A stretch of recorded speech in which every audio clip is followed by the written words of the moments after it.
Hi, Karishma. So I'll actually show you my print really quickly, and I'll show again in a minute, but just so you get it. I can hold it up for now. Thanks. I appreciate it. So I'm going to preface that I grew up with my nani and my nana, which would be my grandma and my grandpa. In my family, we call them dadi and nana because we cheat.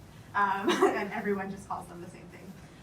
But so I grew up with them, and my dada, he would tell me all these stories of like Hindu myths and like the stories of them, and just kind of like, it's kind of crazy. They had like, you know, people who would like make limbs out of soap and just like get new heads and be like, I want more arms. And he'd tell me these crazy stories. And so, you know, later in my life, I was kind of like, okay, so there's these stories, and some of them are like, oh, I want to do this dance, but only women are allowed to do this dance. And so they would temporarily become women, you know, and they'd be like, this is not queer. This is not trans. Never, never, never. And I'm like, okay, that sounds kind of like bullshit, and a big fat lie. But okay. And I actually went and I, you know, looked at some books. I was like, okay, maybe they, you know, explain this away, but maybe I'll find some original, authentic content. And so I actually found this book, and it was like Shikandi and Other Tales They Don't Tell, okay, is what the book's called. And in this book, every chapter ends with, okay, and this is why it's not queer and trans.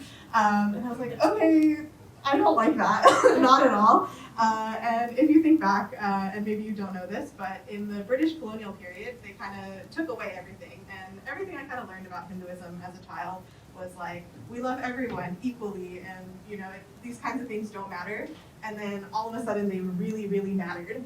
And then it turns out British colonial period said, oh, this is very illegal, we don't like this, and they destroyed a lot of history. And that's really depressing, and I didn't really like that answer. So I decided I was going to kind of take everything I had read and make up a goddess of my own.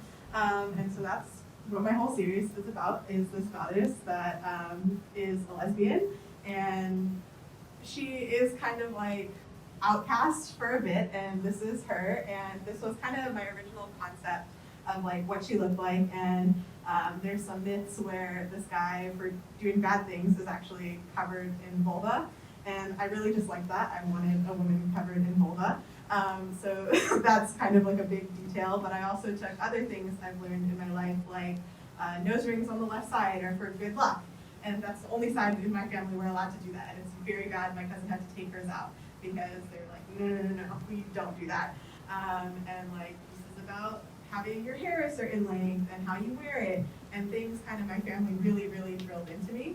And so basically I just made the story of this Hindu lesbian goddess, and she gets a happy ending that isn't explained away, and that's kind of where it goes into. And I'm going to switch and show you a different print.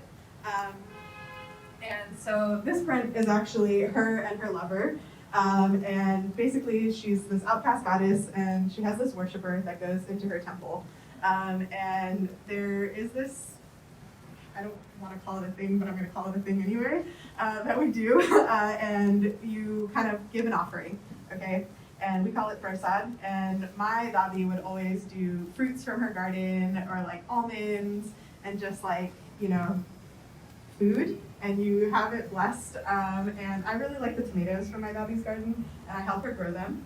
And it's just one of my favorite activities, and I just love eating tomatoes. I think they're great. Very fruity. Naseem, I think you've explained it well. I just like tomatoes. And so basically they're in this temple, and the goddess is like, damn, that tomato looks really good. And the worshiper offers some of it to her. And then she's like, oh, I don't have a knife.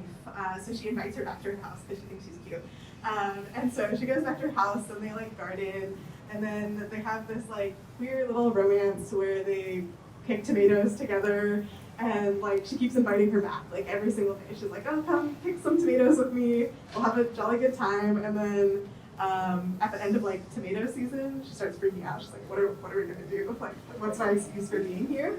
But there's other fruit. They grow other fruits, and they still like, you know, keep doing their thing, and they fall in love and enjoy tomatoes together. And that's kind of just their happy little story. And so this is kind of like the goddess that like I wish kind of still existed, or maybe she did and it got erased, but she's here again now.